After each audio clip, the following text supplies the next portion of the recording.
Best ఒక chest workout చెప్తా, ఒక 5 వేరియేషన్లు. ఒక 1-2 మంత్స్ వరకు ఇదే ట్రైన్ చేయండి. ఒక వారం కొట్టి సెకండ్ వారంలో కొత్త కావాలి, మొన్ననే కొట్టినాము కదా నెక్స్ట్ ఏమని చెప్పన్నా ఫ్యాన్సీగా ఫ్లైస్ కాడ పోదు. ఇప్పుడు చెప్పేటి 5 మాత్రం 2 నెలలు బరాబర్ ట్రైన్ చేయండి. First variation bench press flat. ఇది కంప్లీట్ ఎల్బోస్ లోపలికి వేసుకోండి, ఇట్లా సైడ్ కి వేసుకొని కొడతారు మస్తు మంది. షోల్డర్ ఇంజూర్ అవుతుంది, నెక్స్ట్ టైం కొట్టడానికి రాదు.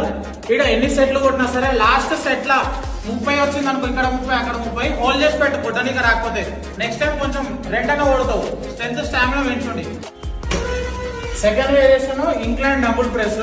ఇది కూడా సేమ్, ఎల్బోస్ మాత్రం లోపల ఉండాలి. ప్రతి చెస్ట్ వర్కౌట్ కి ఎల్బోస్ లోపలికి ఏం వేసినట్టే చెస్ట్ కంప్లీట్ యాక్టివ్ అవుతుంది. ఇవ్వ ఇక్కడ ఒకసారి చూపి, కంప్లీట్ ఇంక్లైన్ మీద వస్తుంది బస్. Third variation incline flies dumbbell. ఇవి మాత్రం మెల్లగా స్లోగా ఇంతవరకు తీసుకొని ఇక మన దవడ మీదకి రావాలి. వెనుకకు ముంగలు తీసుకుపోయి ఆట ఆడద్దు, ఫామ్ ఖరాబ్ అయిపోతుంది.